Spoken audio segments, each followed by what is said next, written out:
Assalamualaikum warahmatullahi wabarakatuh. Selamat pagi teman-teman. Perkenalkan, nama saya Kiden Bintara Fadilah dengan NIM 1909661 kelas 3A Universitas Pendidikan Indonesia. Di sini saya akan menjelaskan tentang Daulah Utsmaniyah, sejarah akhir kerajaan Islam di dunia. Selamat menyaksikan. Sejarah berdirinya Daulah Utsmaniyah. Daulah Turki Utsmani merupakan kekhalifahan yang cukup besar dalam Islam dan memiliki pengaruh yang cukup signifikan dalam perkembangan wilayah Islam di Asia, Afrika, dan Eropa. Di antara negeri Muslim, Turki Utsmani yang dapat mendirikan kerajaan yang paling besar serta paling lama berkuasa. Dinasti Turki Utsmani merupakan kekhalifahan Islam yang mempunyai pengaruh besar dalam peradaban dunia Islam. Pendiri kerajaan ini adalah bangsa Turki dari kabilah Oghuz yang mendiami daerah Mongol dan daerah utara negeri Cina. Penguasa pertama adalah Utsman yang disebut dengan Utsman I. Setelah Utsman I mendirikannya sebagai Padishah Al-Utsman, setapak demi setapak wilayah kerajaannya ini dapat diperluas. Turki Utsmani mencapai kekuasaan gemilangnya pada saat kerajaan ini dapat menaklukkan pusat peradaban dan pusat agama Nasrani di Bizantium, yaitu Konstantinopel. Kebijakan politik daerah Utsmaniyah merupakan aspek pertama dan utama dari sebuah sistem pemerintahan, sebagaimana dalam kebijakan politik yang ditetapkan akan dipengaruhi kondisi suatu negara, mulai dari kehidupan masyarakat, sosial, ekonomi, kebudayaan, agama, dan peradaban. Dalam sejarah Islam, terdapat beberapa fase pemerintahan, yaitu yang pertama sistem pemerintahan Rasulullah, kemudian masa Khulafaur Rasyidin, dan yang terakhir kekhalifahan dinasti atau kerajaan-kerajaan Islam yang menyebar di berbagai pelosok dunia berjaya. Perkembangan peradaban Islam pada masa Daulah Utsmaniyah. Kerajaan Utsmaniyah awal mulanya merupakan sebuah suku yang nomaden. Dengan demikian, dapat dikatakan bahwa Daulah Utsmaniyah tidak didominisasi oleh suatu kebudayaan saja, melainkan hasil perpaduan antara budaya Persia, Bizantium, dan Arab. Dalam tradisi masyarakat Turki ini, agama merupakan sebuah faktor penting dalam transformasi sosial dan politik seluruh masyarakat. Fase kemunduran dan kehancuran Daulah Utsmaniyah setelah Sultan Sulaiman Al-Qanuni wafat pada tahun 1566 Masehi, kerajaan Turki Utsmani mulai memasuki fase kemundurannya. Akan tetapi, sebagai sebuah kerajaan yang sangat besar dan kuat, kemunduran itu tidak langsung terlihat. Sultan Sulaiman Al-Qanuni digantikan oleh Salim II pada tahun 1566 sampai dengan 1573 Masehi.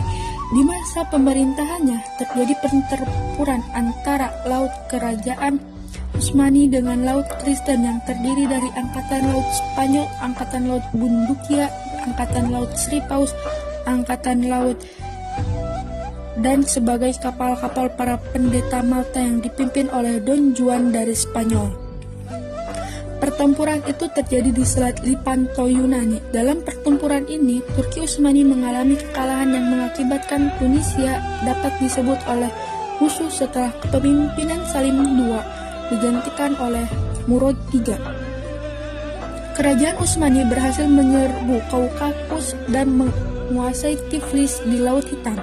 Dalam merampas kembali Tabriz, ibu kota Safawi, menundukkan Georgia. Namun, karena kehidupan moral Sultan Murad III yang jelek menyebabkan timbulnya kekacauan dalam negeri.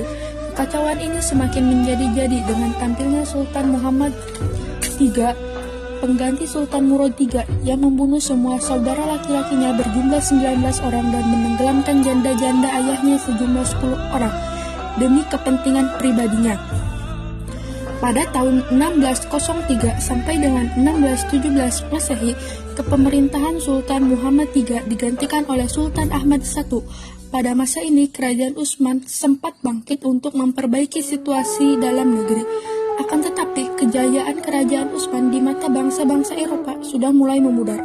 Setelah masa kepemerintahan Sultan Ahmad I, keadaan pun semakin memburuk. setelah naiknya Mustafa I pada tahun 1617 sampai dengan 1618 Masehi.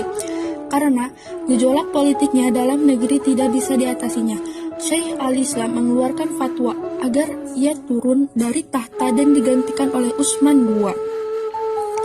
Namun, selama pemerintahan Sultan Utsman II juga tidak mampu memperbaiki keadaan. Dalam situasi demikian, bangsa Persia bangkit untuk mengadakan perlawanan perebutan wilayah kembali. Kerajaan Utsmaniyah sendiri tidak mampu membuat banyak dan terpaksa melepaskan wilayah Persia tersebut, sehingga pemerintahan kerajaan Utsman dikembalikan lagi kepada Sultan Mustafa I. Langkah-langkah perbaikan kerajaan ini mulai diusahakan oleh Sultan Murad IV yang menggantikan Sultan Mustafa I pada tahun 1623 hingga 1640 Masehi. Keadaan situasi politik yang sudah mulai membaik itu kembali lagi merosot pada saat pemerintahan Ibrahim pada tahun 1640 sampai dengan 1648 Masehi. Karena ia termasuk orang yang lemah, pada masanya ini orang-orang Venetia melakukan peperangan laut melawan dan berhasil mengusir orang-orang Turki Utsmani ini dari Cyprus dan cerita tahun 1645 Masehi. Kekalahan itu membawa Muhammad Khorrulu menjadi Zwazair dan Shad al-Zam yang diberi kekuasaan absolut. Ia juga berhasil mengembalikan peraturan dan mengkonsolidasikan stabilitas keuangan negara. Setelah Khorrulu meninggal, jabatannya dipegang oleh anaknya Ibrahim. Ibrahim menyangka bahwa kekuatan militer sudah pulih sama sekali. Karena itu ia menyerbu Hongaria dan mengancam Vietnam. Namun perhitungan Ibrahim meleset. Ia kalah dalam pertempuran itu secara berturut-turut. Pada masanya, selanjutnya wilayah Turki Utsmani yang luas itu sedikit demi sedikit terlepas dari kekuasaannya, disebut oleh negara-negara Eropa yang mulai dibangun.